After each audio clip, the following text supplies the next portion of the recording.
Une clé à choc pneumatique est un outil qui serre et qui desserre des écrous, des boulons et d'autres types de fixations. Située à l'extrémité du tuyau d'air d'un compresseur, la chabotte tourne à haute vitesse pour visser la fixation, puis passe à un mouvement de martelage afin de la resserrer davantage. Vous avez probablement déjà vu une clé à choc pneumatique en action à votre garage.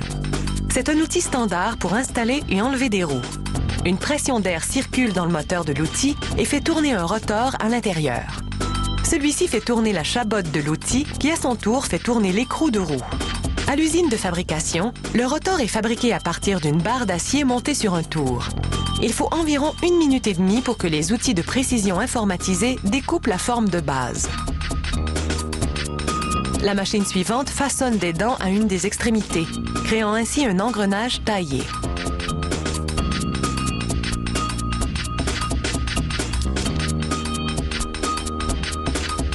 Un laminoir trace maintenant 8 rainures. Cet usinage de l'acier produit beaucoup de chaleur.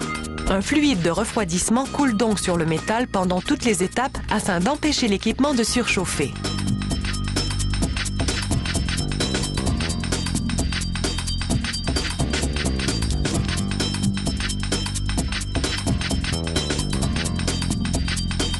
Les rotors sont ensuite trempés pendant 10 heures dans un four à 954 degrés Celsius.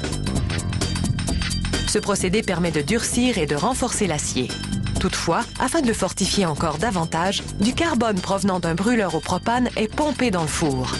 Le carbone imprègne chaque rotor à une profondeur de 0,7 mm. Une fois le rotor refroidi, une meule à rectifier informatisée le finalise selon les spécifications. Une machine égalise ensuite sa surface. La barre d'acier est maintenant un rotor.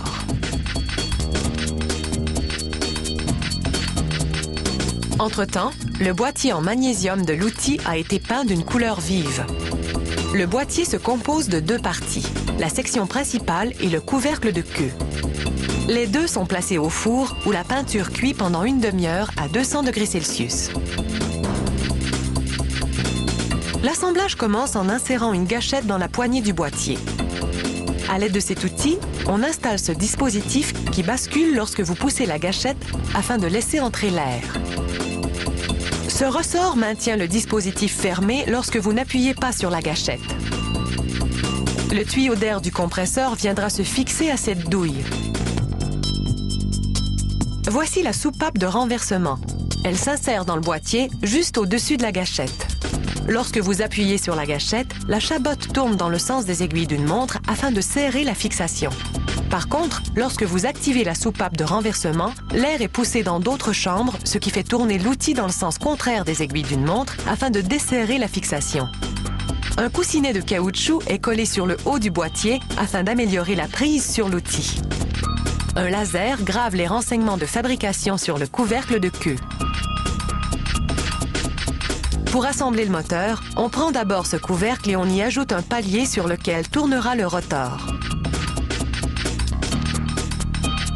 Vient ensuite une plaque pour encloisonner une des extrémités du rotor et une goupille d'alignement pour fermer l'autre extrémité. On place maintenant le rotor. Dans chacune des rainures, on insère une palette fabriquée d'un matériau imprégné de résine. Ces palettes fonctionnent comme les pales d'un moulin. L'air qui pénètre l'outil les fait tourner, ce qui fait tourner le rotor. Après avoir glissé un cylindre d'acier sur le rotor, une deuxième plaque est mise en place, puis une plus grosse avec un roulement à billes. Le mécanisme d'impact est aspergé d'huile pour le lubrifier. Cette section contient la chabotte de l'outil ainsi que les pièces qui produisent l'action de martelage. Finalement, une presse scelle la section principale au couvercle de queue. Chaque clé à choc pneumatique que cette usine produit subit des tests poussés, tant en mode ordinaire, soit lorsque l'outil tourne comme une perceuse, qu'en mode impact. Alors, si vous avez un écrou ou un boulon à visser solidement, voilà l'outil tout désigné.